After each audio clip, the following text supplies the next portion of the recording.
Hey guys, and welcome to November. It is a new month, and hopefully, this month will be better for all of us. As for me, this past month hasn't been my best, so hopefully, it can only get a little bit better, and I hope yours will get better too. Now, I hope you all had a lovely Halloween. I hid away like I promised I would.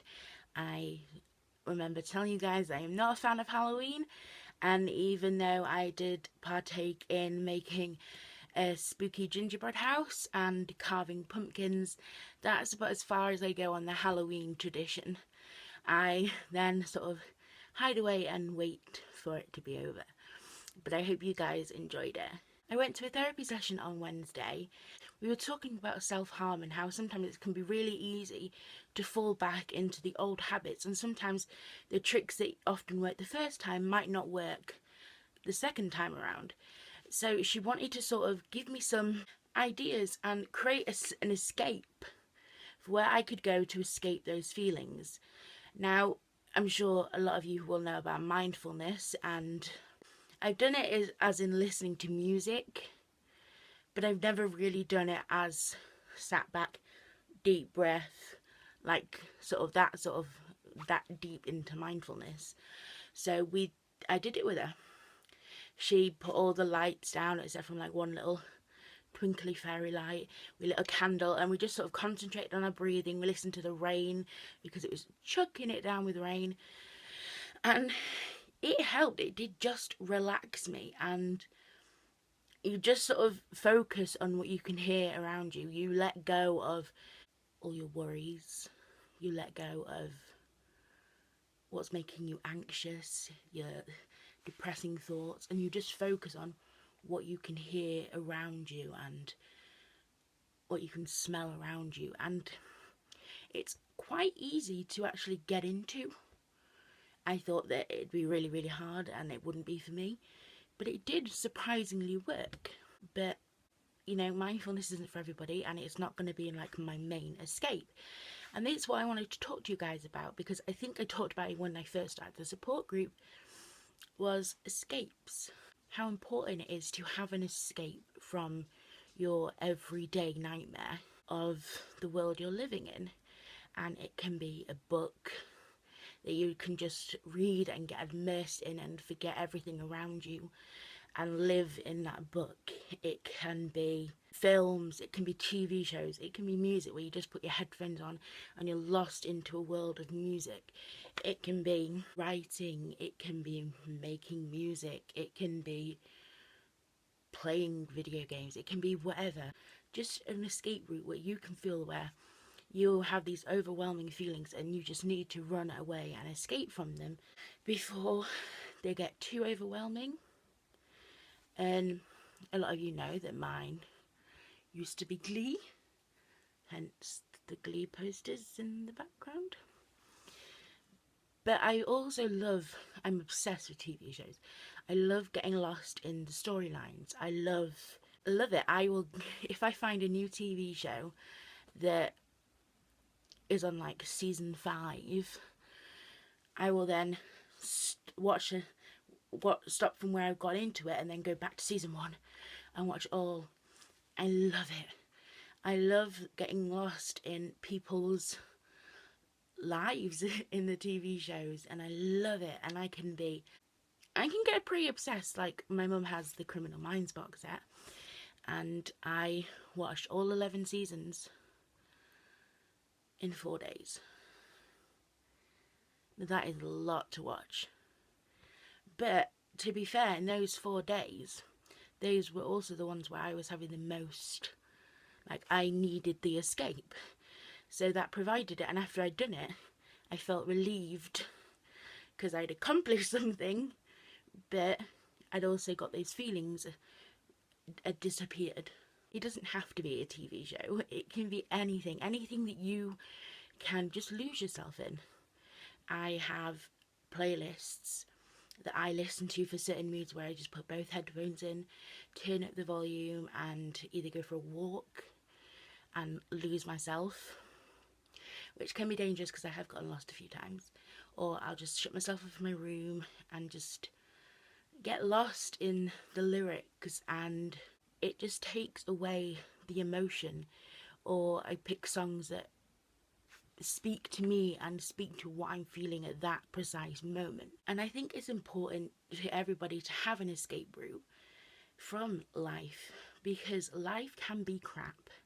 And I think we know that more than some people, and we need that escape more than some people. And it's not bad to want to run away from your feelings if they're overwhelming, and it's not bad to not deal with them straight away. It just means that you can't face them yet, and you need a break from reality. Nobody can face every single feeling all at once and come out alive from it. Sometimes you just have to go, enough is enough. I can't deal with you right now. I need to just go get lost and immerse yourself in writing, in cooking, in playing video games, in a sport, in a show, a film, whatever, for a few hours, and just get lost in what you're playing and forget about what's making you so anxious and depressed and sad, and just immerse yourself in the activity you're doing and just enjoy it.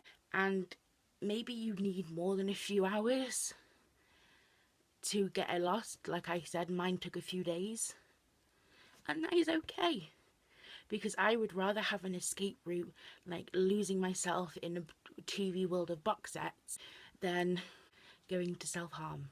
And I think that's okay. I deal with my feelings, I talk about them too. In a therapy session, I talk to you guys. I don't hide away from my feelings forever.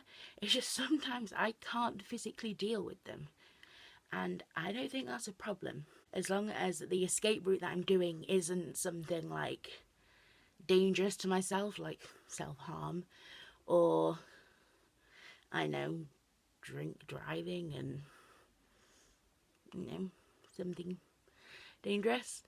Everybody needs an escape route, and I know I'm better for it. And it's quite good because my family know when I'm having my worst moments, because they'll see me and I will be immersed in this world of TV or YouTube, and they will know that right now I am too far gone to, I need that break from reality for a while to sort of concentrate on me and get to a place that isn't filled with negative and demeaning and horrible thoughts about myself.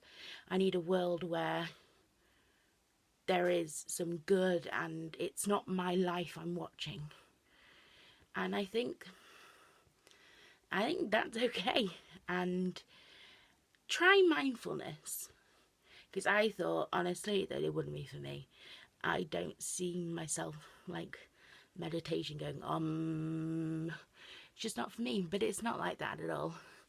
You just count your breathing, you hold it in for 6, let it out for 4, and burn a candle, and you focus on that, and it helps a lot, and it did really, really relax me. And maybe it'll help you. But if you're ever feeling like you just can't deal with your feelings, but you have lots of people telling you that if you don't deal with your feelings, you're never going to get better and they're never going to go away. Yeah, you have to deal with your feelings eventually, but no one is telling you that you have to deal with them when they're overwhelming you and making you do and feel something so poisonous to yourself. Take a break. Do something that breaks you away from all that negativity. Then come back to it when you feel like you have a bit of courage and a bit of strength to fight them. There is nothing wrong with having to take a big breath before having to deal with anything. And if people say otherwise, then they clearly don't know what it feels like to be living a nightmare every day. So I hope you guys have a lovely, lovely week, and try and come up with an escape route, or don't feel guilty about it if you already have one. Now, I haven't said this at the end of the video in a long while because I figured a lot of people would just know, but I've had some people question about it. But you can message me. A lot of But a few people have asked, like, is it okay if I message you to talk? And yeah, all the links to find me from the Sprinkle of Courage on my personal are all in the description box below, and you can always message me and I'll answer back. So I will see you soon, and thanks for watching. Bye guys.